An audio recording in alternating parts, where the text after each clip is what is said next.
हाँ तो भाई हमारे स्टडी पॉइंट में आपका स्वागत है। आइए कुछ नया स्टार्ट करते हैं जो थोड़ा सा इंटरेस्टिंग होगा।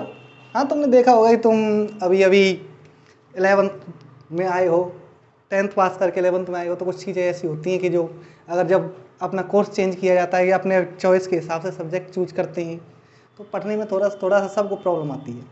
ऐसा नहीं है कि तुम्हें परसेंटेज ज़्यादा है तुम्हारी 10th में, तो ऐसा नहीं है कि तुम एक ही बार में मैथ साइंस ले लो और तुम्हें सब कुछ फॉलो ऑन हो जाए, तुम्हें सब कुछ अच्छी तरह से आने लग जाए। ऐसा नहीं होता। तो कुछ चीज़ें नई हैं, कुछ चीज़ें पहले से भी आएंगी, उन सबको एक साथ कंप्लीट करते हुए चलेंगे। ठीक है, तो क्लास 11th में फर्स्ट चैप्टर है, चैप्टर फर्स्ट है जिसका नाम है रसायन विज्ञान की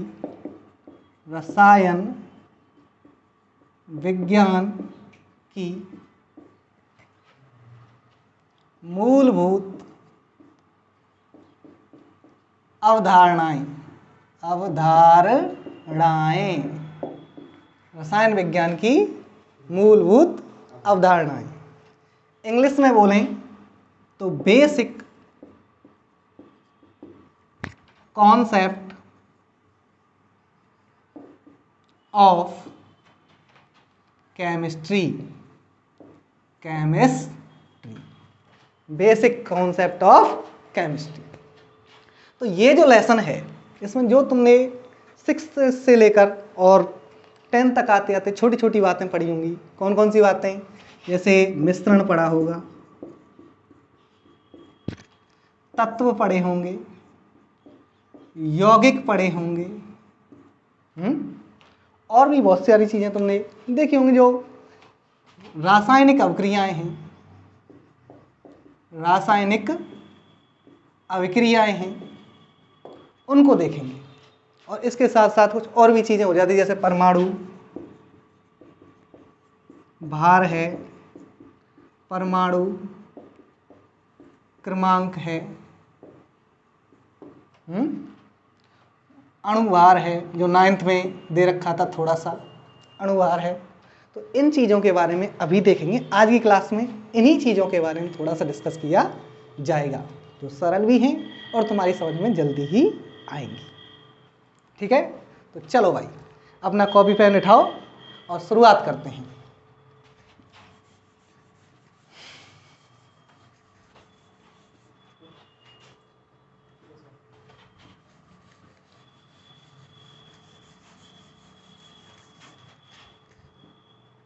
तो रसायन विज्ञान में पहला ही नाम किसका आता है? रसायन का।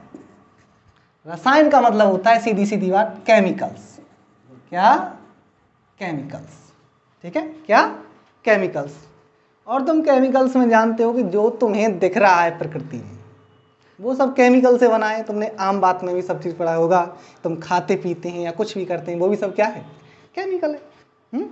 चाहे तुम खाना खा रहे हैं या कोई शराब पी रहे हैं या कुछ भी कर रहे हो, वो सब क्या है? केमिकल ही है। ये एक ध्यान रखना, ये मेन पॉइंट तो ये है। ठीक है, केमिकल। तो केमिकल जो हैं उनको नॉर्मल बातों में देखा जाए तो तत्व, यौगिक और मिश्रण होते हैं। ये क्या हो सकते हैं?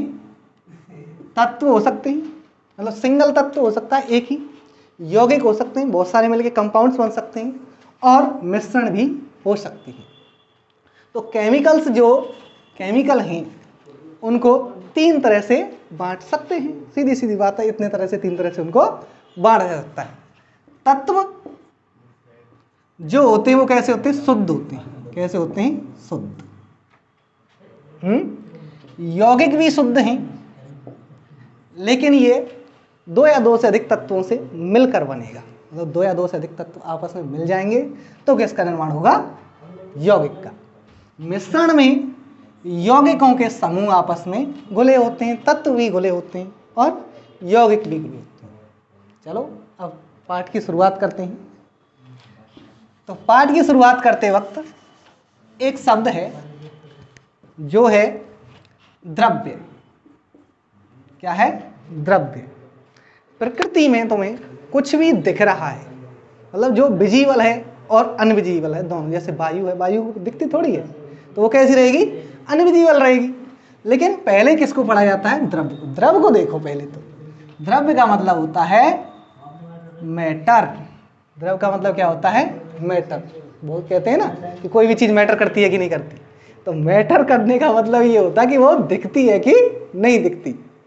तो मैटर जो है वो हमें दिखने चाहिए और होने चाहिए। तो द्रव्यों को मेन तो 3 तरह से बांट लिया जाता है। द्रव्यों को कितनी तरह से बांटते हैं, 3 तरह से। अभी जो बताए थे वही थोड़ा सा इधर आ जाओ। पहला होता है गैस। ये किसकी हैं, अवस्थाएं हैं। ये क्या है, ये अवस्थाएं। किसकी, द्रव की। किसकी अवस्थाएं, ये द्रव की अवस्थाएं हैं। जो मेन जो तुमने 10 तक पढ़ी होंगी 3 है, और 9th में 2 और बताएंगे वो हैं सिलेबस में, उसको भी थोड़ा सा बता दें। तो पहली गैस है, दूसरी द्रव है और तीसरी ठोस है। 3 तो नॉर्मल अवस्थाएं हैं जो जिनको सभी को जानना आवश्यक है और पता भी रहना चाहिए। ठीक है, आगे चले तो 2 और हैं जो 9th में तुमने पढ़ी होंगी पहले ही चैप्टर में। एक है प्लाज्मा और एक है BEC। फुल फॉर्म देखा जाए तो बोस आइंस्टाइन कंडेंसेट। ठीक है, बोस आइंस्टाइन कंडेंसेट। वही गैस, लिक्विड और solid, plasma and BEC। Plasma और BEC। ठीक है, ये हो सकती है, गैस हो सकती है, लिक्विड हो सकती है, सॉलिड हो सकती है, प्लाज्मा हो सकती है और BEC हो सकती है। ये 5 वैज्ञानिकों ने 5 क्या बताई, अवस्थाएं बताई। मेन जो अवस्थाएं हैं वो कितनी है, 3 ही है। 3 ही है जिनको तुमने भी देखा होगा, तुम जानते भी होंगे इनको। ठीक है, आगे चलो।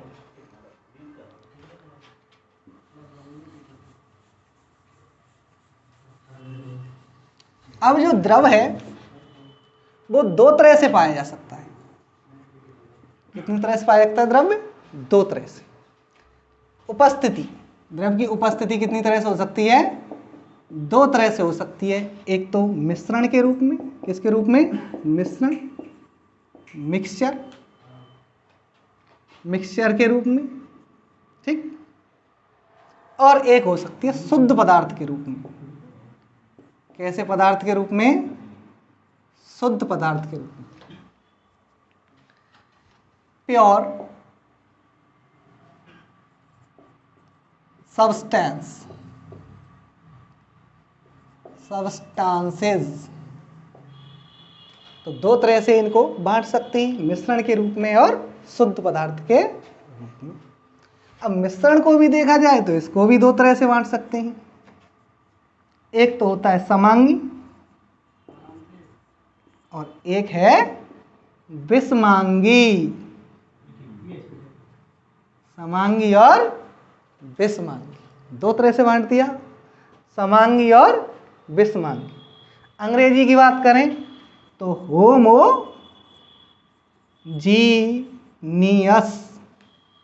होमोजीनियस, और इधर हेट्रोजीनियस। 2 तरह से बांट दिया, होमोजीनियस और हेट्रोजीनियस। होमोजीनियस और हेट्रोजीनियस, दोबारा सुन लो, होमोजेनियस और हेट्रोजीनियस।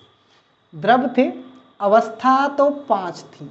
अवस्था कितनी थी, 5 थी, जिनमें से 3 थी मुख्य। 3 थी मुख्य, दोबारा सुनो, अवस्था 5 थी साइंटिफिक हिसाब उससे, और मेन थी 3। अब द्रव को 2 तरह से बांटा था, मिश्रण और शुद्ध पदार्थ, मिक्सचर और प्योर सब्सटेंसेस। ठीक है, मिश्रण को फिर 2 तरह से बांट दिया, समांगी और विषमांगी। एक बात, अब जो शुद्ध पदार्थ हैं वो भी तो हो सकते हैं जो अभी बताए, कौन कौन से? एक तो हो सकते हैं तत्व और एक हो सकते हैं यौगिक। क्या हो सकते हैं? यौगिक। मतलब एलिमेंट्स और कंपाउंड्स। एलिमेंट्स और कंपाउंड्स। सीख गए? यहां तक पहले एक स्क्रीनशॉट लो, फिर थोड़ा सा और आगे चलेंगे। ठीक है, करो भाई।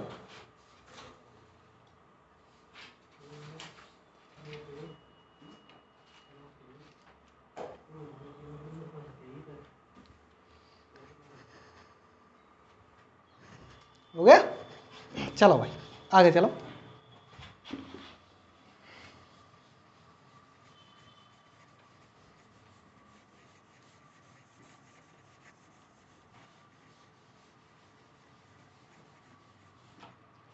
तो आगे तुम्हारी किताब में कुछ कॉन्सेप्ट से दे रखे हैं, जैसे अभी जो बताए थे। एक है परमाणुकता, एटोमिसिटी। क्या बोलते हैं? एटोमिसिटी, परमाणुकता। मतलब कोई भी तत्व है या यौगिक है, कोई भी तत्व रहे या यौगिक रहे, दोबारा सुन लो, कोई भी तत्व रहे या यौगिक रहे, उसमें जितने परमाणु होंगे, जितने एटम उसमें होंगे, दोबारा सुनो, या तो तत्व रहे या परमाणु रहे, या तो तत्व रहे या यौगिक रहे। क्या रहे? यौगिक रहे। तत्व रहे या यौगिक रहे, उसमें जितने भी परमाणु होंगे, कौन से स्टेट में? प्योर स्टेट में। कौन से मिलने चाहिए? वो प्योर में। किसमें? प्योर में। तत्व में हो परमाणु या यौगिक में हो परमाणु, जितने परमाणु होंगे उसी को बोलते हैं परमाणुकता। एक बात। अब तत्वों की बात करें, जैसे तुमने पढ़ा होगा O2 गैस, ठीक, hydrogen gas, nitrogen gas, chlorine gas, ये पढ़ी होंगी तुमने। तो ऑक्सीजन में कितने ऑक्सीजन के परमाणु हैं? 2, परमाणुकता 2। हाइड्रोजन में ऑक्सीजन परमाणु कितने? हाइड्रोजन के परमाणु कितने हाइड्रोजन गैस में? 2, तो परमाणुकता 2। ऐसे ही नाइट्रोजन में 2, क्लोरीन में 2। मतलब कितने परमाणु प्रेजेंट हैं उसमें, ये देखो पहले, उनको ही बोलते हैं परमाणुकता, एटोमिसिटी। एक बात, ठीक है। यौगिकों की बात करें तो जैसे यौगिक है HCl। यौगिक क्या है? HCl एक यौगिक है। अब यौगिक कहते किसे हैं? कि 2 या 2 से अधिक परमाणु जो हैं वो आपस में निश्चित अनुपात में जुड़े। निश्चित अनुपात का मतलब है उनका अनुपात जो रहेगा वो कैसा रहेगा? निश्चित रहेगा, फिक्स रहेगा, चाहे वो किसी भी स्रोत से प्राप्त किया जाए, किसी भी स्रोत से वो प्राप्त किया जाए, उसका जो अनुपात है वो कैसा रहेगा? समान रहेगा। उसको बोलेंगे यौगिक। परिभाषा बोल लिखें तो कैसे लिखेंगे? यौगिक वह पदार्थ होते हैं जिनमें परमाणुओं का निश्चित अनुपात होता है।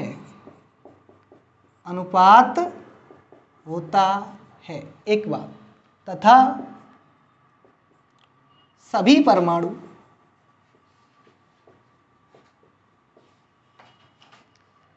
रासायनिक गुण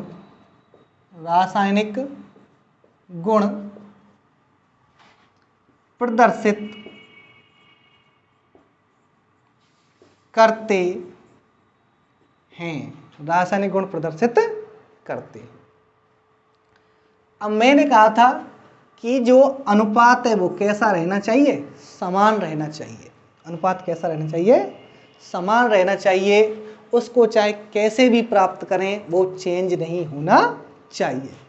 पहले इसको स्क्रीनशॉट ले सकते हैं, फिर आगे बढ़ेंगे।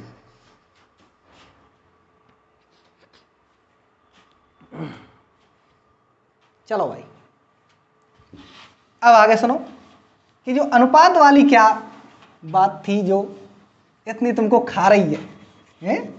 खा रही होगी तुमको ये वाली बात, है ना? ये क्या है ये अनुपात? सुनो, जैसे CO2 गैस है, क्या है? गैस।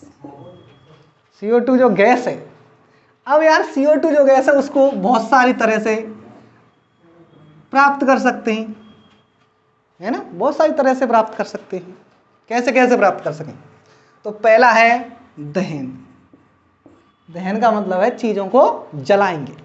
तो तुमने देखा होगा कि चीज़ों को जब जलाते हैं तो धुआं निकलता है और धूल के कण निकलते हैं और भी बहुत सारी चीज़ें निकलती हैं, कार्बन कण निकलते हैं। तो कार्बन कण के साथ CO2 गैस निकलती है।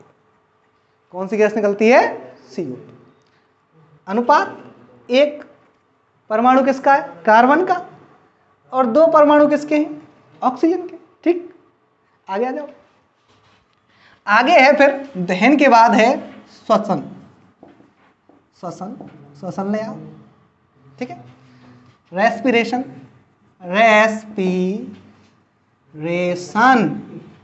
और इसका देखा जाए तो बर्निंग। क्या? बर्निंग और रेस्पिरेशन, ये हो गया। अब एक चीज तुमने देखा होगा, जो अग्निशमन जो होता है, क्या होता है? अग्निशमन। तुमने देखा होगा जो आग बुझाने वाली चीजें होती हैं, मतलब जिनसे आग बुझाई जाती है, आग बुझाने का जो सिलेंडर होता है उसमें भी कौन सी गैस निकलती है? CO2 ही निकलती है। अब नॉर्मली स्रोत कितने हुए तुम्हारे पास? 3, 1, 2, 3। तीनों से ही कौन सी गैस? CO2। श्वसन में भाई CO2 गैस ही तो बाहर निकालते हैं। अनुपात वही 1:2 परमाणुओं का, यहाँ भी 1:2 परमाणुओं का। परमाणुओं का अनुपात कैसा है? समान। परमाणुओं का अनुपात कैसा है? समान। तो यौगिक वाली वही बात थी कि यौगिक ऐसे परमाणु या तत्वों का समूह होते हैं जिनका अनुपात कैसा हो? निश्चित होना चाहिए। ठीक है, यहां तो हो गया। अब सुनो, अभी कौन रह गया? अभी रह गया तुम्हारा मिश्रण, परमाणुकता में मिश्रण। ठीक है, परमाणुकता हो गई। आगे चलो।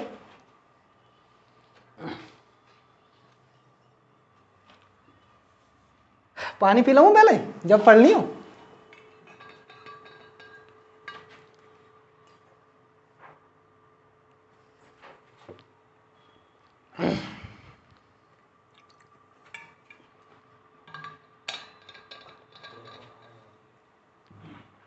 चलो भाई, परमाणुकता हो गई। अब बात करते हैं परमाणु भार की। किसकी? परमाणु भार की। तो परमाणु भार में तुमने 9th में पढ़ा होगा कि जो परमाणु है उसमें 3 क्या होते हैं? कण होते हैं। कण तो खैर उनको नहीं कह सकते, लेकिन 3 चीजें होती हैं। कौन कौन से? इलेक्ट्रॉन, प्रोटॉन और न्यूट्रॉन। इलेक्ट्रॉन, प्रोटॉन और न्यूट्रॉन, 3 चीजें होती हैं। इलेक्ट्रॉन्स होते हैं, प्रोटॉन होते हैं और न्यूट्रॉन होते हैं। ठीक है, 3 चीजें। अब जो परमाणु भार है, एक चीज और सुनो, जो प्रोटॉनों की जो संख्या होती है, किसी भी परमाणु में प्रोटॉनों की संख्या, प्रोटॉन की संख्या क्या होती है? परमाणु क्रमांक होती है। क्या होती है? परमाणु क्रमांक होती है। नंबर ऑफ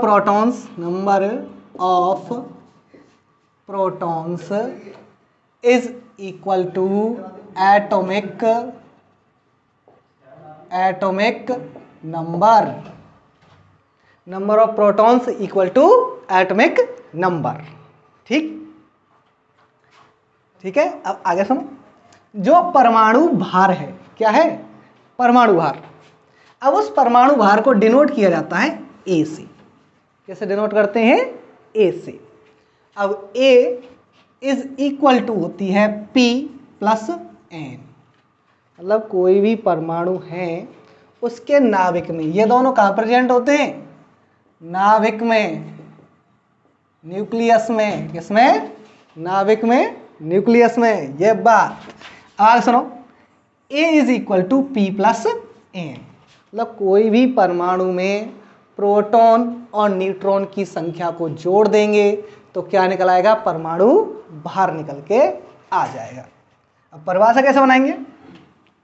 किसी परमाणु में उपस्थित प्रोटॉन तथा न्यूट्रॉन की संख्या के योग को क्या कहते हैं? परमाणु भार कहा जाता है। ठीक है, परमाणु भार कहा जाता है। एक बात, ये तो हो गई नॉर्मल बात। अब जो वैज्ञानिक थे, तुम्हें पता है वैज्ञानिकों का मूड बहुत ज़्यादा खराब होता है छोटी छोटी बातों से, तो वो उन्होंने क्या किया कि किसी भी एक परमाणु को एक तरह से यूनिट की तरह यूज किया उन्होंने। किसी तरह यूज किया? यूनिट की तरह, कि एक किसी परमाणु को क्या मान लें? यूनिट की तरह माना जाए कि ये परमाणु है, इसी से जितने भी गुणे होंगे वो, मतलब जैसे ऑक्सीजन वो कितना गुना भारी है, क्या है, उस हिसाब से भी इसको देखा गया। तो सबसे पहले इन्होंने लिया था हाइड्रोजन, कि कोई भी परमाणु है वो हाइड्रोजन जो है उससे कितना गुना भारी है। ठीक है, हाइड्रोजन लिया। तो हाइड्रोजन में तुम जानते होंगे इसमें न्यूट्रॉन तो होता नहीं है, न्यूट्रॉन तो होता नहीं है। क्या होता है? प्रोटॉन होता है और एक इलेक्ट्रॉन होता है। प्रोटॉन होता है और एक इलेक्ट्रॉन होता है। ऊपर लग गया, तुमको दिख नहीं रहा होगा, रुको यहां सुनो। जो हाइड्रोजन परमाणु है उसमें नॉर्मली तो 3 चीजें होती हैं किसी परमाणु में, लेकिन इसमें इलेक्ट्रॉन है, प्रोटॉन है, लेकिन न्यूट्रॉन नहीं है। और हाइड्रोजन का परमाणु क्रमांक भी एक ही है। हाइड्रोजन का परमाणु क्रमांक भी एक ही है। ठीक है, तो उन्होंने कहा कि हाइड्रोजन को बेसिक यूज किया जाए। हाइड्रोजन क्या मान लें? किसी भी चीज का बेस मान लें। किस चीज का बेस माने? परमाणु भार का क्या माना जाए? बेस माना जाए, कि कोई भी परमाणु है वो हाइड्रोजन से कितना गुना भारी रहेगा। एक बात। अब यार बात नहीं बनी है, बात नहीं बनी तो फिर उन्होंने सोचा कुछ, हाइड्रोजन से बात नहीं बनी, फिर लाए वो ऑक्सीजन को। किसको लाए? ऑक्सीजन को। अब यार ऑक्सीजन पे देखा तो फिर ऑक्सीजन पे भी चक्कर पड़ गए। कैसे? सुनो, एक ऑक्सीजन का परमाणु भार कितना? एक ऑक्सीजन का कितना? 16। 16 का मतलब क्या क्या? नीचे लिखते हैं, चलो। कितना? एक ऑक्सीजन का परमाणु भार कितना? ऑक्सीजन का एक ही परमाणु ले लें, कितना? 16। इसका मतलब इसमें 8 तो प्रोटॉन प्रेजेंट थे और 8 ही न्यूट्रॉन प्रेजेंट थे। ठीक है, ये वाली बात थी, ये वाली बात थी। 8 ही प्रोटॉन प्रेजेंट थे और 8 ही न्यूट्रॉन प्रेजेंट थे। अब उन्होंने कहा कि अगर ऑक्सीजन के एक परमाणु के, ऑक्सीजन का एक परमाणु लें, क्या लें? ऑक्सीजन का एक परमाणु ले लें, ऑक्सीजन का एक ही परमाणु ले लें, तो उसके 1/16वें भाग, मतलब एक परमाणु के 1/16वें भाग से कितना गुना भारी कोई दूसरा परमाणु हो सकता है। ये ली बात। तो पहली बात आई हाइड्रोजन की, फिर आई बात ऑक्सीजन की।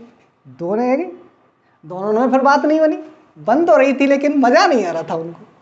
लेकिन बात तो बन रही थी, लेकिन बात ये थी मजा नहीं आ रहा था। अब बात सुनो, हाइड्रोजन का एक, ठीक, ऑक्सीजन को कैसे लिया? कैसे बोलते हैं इसको? ऑक्सीजन 16 के 1/16वें भाग से कितना गुना भारी है? 1/16। तो ऑक्सीजन का परमाणु भार कितना बताया मैंने? 16।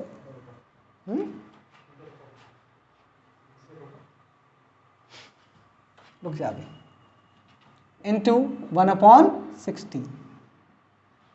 ठीक है, ये 16 से ये काट दिया तो कितना आ गया, एक ही, मतलब एक ही आ रहा है। ये कितना गुना भारी रहेगा, एक से। इसका स्क्रीनशॉट ले सकते हैं। हाँ तो भाई ले लियो स्क्रीनशॉट, करें चालू। चलो भाई आगे। अब यार उन्होंने देखा कि हाइड्रोजन से भी बात नहीं बन रही, ऑक्सीजन से भी बात नहीं बन रही, फिर उन्होंने कार्बन को उठाया। इसको उठाया, कार्बन को। कार्बन कितना होता है, 12। कार्बन के समस्थानिक जो आइसोटॉप्स हैं वो वैसे तो 3 होते हैं। कितने होते हैं, 3। लेकिन उन्होंने कार्बन 12 जो पहला समस्थानिक है उसको ही उठाया, उसी समस्थानिक को उठा लिया उन्होंने। तो कार्बन के समस्थानिक 3 कौन कौन से होते हैं, आइसोटॉप्स ऑफ कार्बन। कौन कौन से हैं, कार्बन 12(6), कार्बन 13(6), कार्बन 14(6). ये 3 समस्थानिक है कार्बन की। ठीक है, अब बात ये थी यूज कौन सा किया उन्होंने, ये किया। कैसे बताया कि कोई भी तत्व का परमाणु है, वो कार्बन 12 के 1/12 में, मतलब कार्बन 12 के 1/12वें भाग से कितना गुना भारी हो सकता है, उसी को क्या बोलेंगे, परमाणु भार कह सकते हैं। ये वाली बात थी। तो अब यहां तक हो गया। अब फिर इन्होंने परिभाषा क्या दी,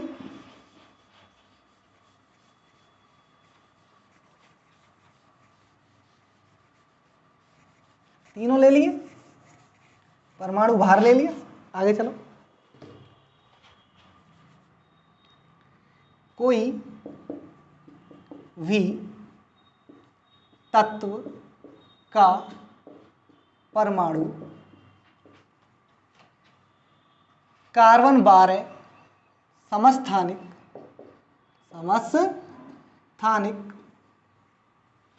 के 1/12वें भाग से कितना गुना भारी है, कितना गुना भारी है। तो ये जो मानक था इसी को ही किसकी तरह यूज किया उन्होंने, परमाणु भार की तरह यूज किया। कैसे कैसे यूज किया, तत्व में प्रोटॉन तथा तत्व के परमाणु में, ऐसे लिख लो बोले, तत्व के परमाणु में प्रोटॉन तथा न्यूट्रॉन की संख्या का योग बटे 12 इंटू 1/12, 12 इंटू 1/12, या कार्बन 12 समस्थानिक। कैसे लिखते हैं, कार्बन 12 समस्थानिक, ऐसे भी लिखा जा सकता है, समस्थानिक इंटू 1/12, ऐसे भी लिख सकते हैं। तो वही वाली बात हो जाएगी। कैसे, ऊपर वाला P + N जो भी एलिमेंट ले रखा है उसका, अपॉन 12 इंटू 1/12। तो 12 से 12 कट के एक ही तो बच रहा है, तो P + N ही हो सकता है वो भी। तो ये भी मानक उन्होंने लिया। एक चीज और सुनो, यूनिट की बात करें अब, जो परमाणु भार की यूनिट होती है, जो इकाई है परमाणु भार की, तो परमाणु भार की जो इकाई है वो होती है AMU। पहली यूनिट थी, मतलब परमाणु भार की पहली यूनिट क्या बनाई, AMU बनाई, एटॉमिक मास यूनिट, ये बनाई गई। ठीक है, एटॉमिक मास यूनिट, ये यूनिट बनाई गई पहले। ठीक है, आगे चले तो इस यूनिट में थोड़ा सा m को रिप्लेस कर दिया गया, तो तो AU भी लिख सकते हैं या केवल U भी लिखा जा सकता है। तुमने ज़्यादातर अब U लिखा देखा होगा। एटॉमिक मास यूनिट से ही U निकल के आया। एक बात। दूसरी बात, अगर परमाणु भार को ग्राम में ले लें, किस में ले लें? ग्राम में। परमाणु भार को किस में ले लिया जाए? ग्राम में ले लें। जैसे 12 ग्राम, ऑक्सीजन 16 ग्राम, ठीक है। तो हाइड्रोजन 1 ग्राम, ग्राम में ले लें तो वो क्या हो जाता है? ग्राम परमाणु भार। उसको क्या बोलेंगे? ग्राम परमाणु भार। Gram atomic mass, gram atomic mass हो जाता है। ठीक है, आज के लिए इतना ही। आगे कल शुरुआत करेंगे, यहीं से ही कल शुरुआत करेंगे। ठीक है, अब इस जो भी तुम्हें समझ में आ गया होगा अच्छी तरह से, चैनल को शेयर करें, सब्सक्राइब करें, जो भी तुम्हारे आस पड़ोस के या रिश्तेदार हैं सबको भेजें, और जो भी मैंने लिखा है उसके नोट्स बनाएं और घर भी पढ़ सकते हैं।